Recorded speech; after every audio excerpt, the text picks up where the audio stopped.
Chapter 2 of Time and Forgiveness. Tim is off on a search to rescue the princess. She has been snatched off by a horrible and evil monster. This happened because Tim made a mistake. Not just one. He made many mistakes during the time they spent together, all those years ago. Memories of their relationship had become muddled, replaced wholesale, but one remained clear. The princess turning sharply away, her braid lashing at him with contempt. He knows she tried to be forgiving, but who can just shrug away the guilty lie, a stab in the back? Such a mistake will change a relationship irreversibly, even if we had learned from the mistake and would never repeat it. The princess's eyes grew narrower. She became more distant.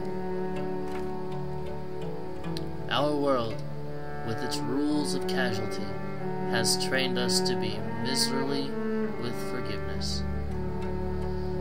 By forgiving too readily, we can be badly hurt.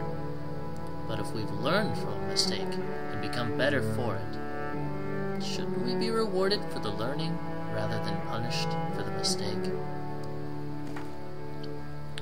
What if our world worked differently?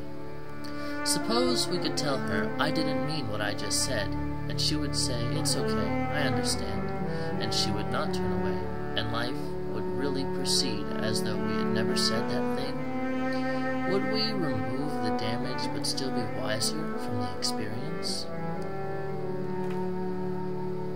Tim and the princess lounge in the castle garden, laughing together, giving names to the colorful birds. Their mistakes are hidden from each other, tucked away between the folds of time, safe.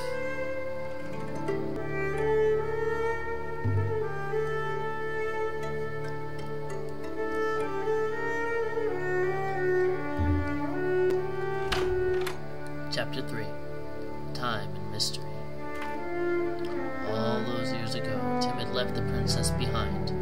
He had kissed her on the neck, picked up his travel bag, and walked out the door. He regrets this to a degree. Now he's journeying to find her again, to show he knows how sad it was, but also to tell her how good it was. For a long time, he thought they had been cultivating the perfect relationship.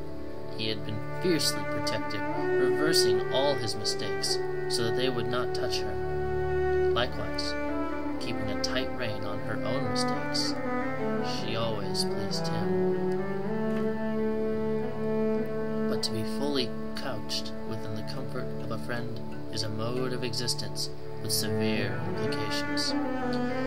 To please you perfectly, she must understand you perfectly. Thus, you cannot defy her expectations or escape her reach. Her benevolence has circumscribed you, and your life's achievements will not reach beyond the map she has drawn. Tim needed to be non-manipulable. He needed a hope of transcendence. He needed, sometimes, to be immune to the princess's caring touch. Off in the distance, Tim saw a castle where the flags flutter. Even when the wind is expired, the bread in the kitchen is always warm. A little bit of magic.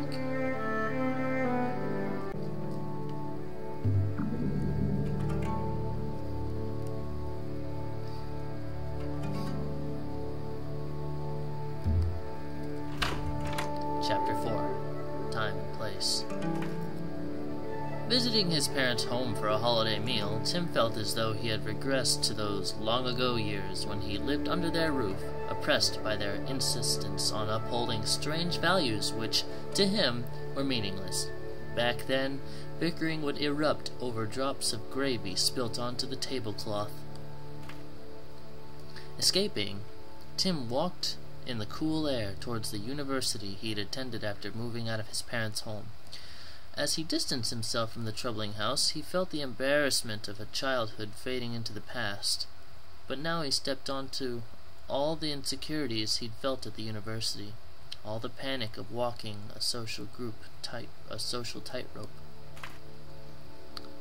Tim only felt relieved after the whole visit was over, sitting back home in the present, steeped in contrast. He saw how he'd improved so much from those old days. This improvement, day by day, takes him ever closer to finding the princess. If she exists, she must! She will transform him and everyone. He felt on his trip that every place stirs up an emotion, and every emotion invokes a memory, a time and a location. So couldn't he find the princess now, tonight, just by wandering from place to place and noticing how he feels? A trail of feelings and awe and inspiration should lead him to that castle. In the future, her arms enclosing him, her scent fills him with excitement, creates a moment so strong he can remember in the past. Immediately, Tim walks out his door the next morning toward whatever the new day held. He felt something like optimism.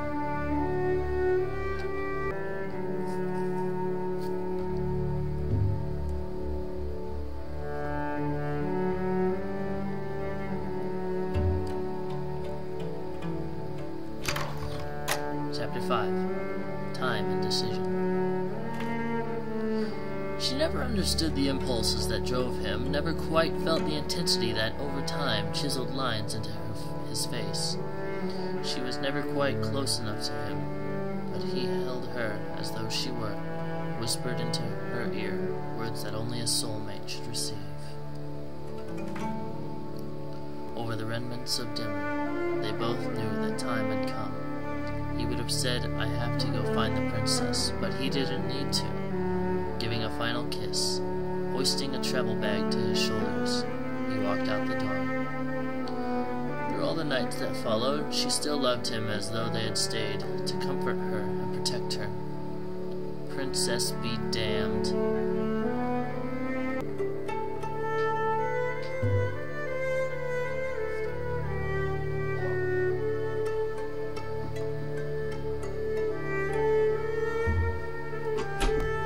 Chapter 6. Hesitance. Perhaps in a perfect world, the ring would be a symbol of happiness. It is a sign of ceaseless devotion. Even if he will never find the princess, he will always be trying. He still will wear the ring. But the ring makes its presence known. It shines out to others like a beacon of warning. It makes people slow to approach. Suspicion, distrust, interactions are torpedoed before Tim can open his mouth. In time, he learns to deal with others carefully. He matches their hesitance pace, tracing a soft path through their defenses, but this exhausts him, and it only works to a limited degree. It doesn't get him what he needs.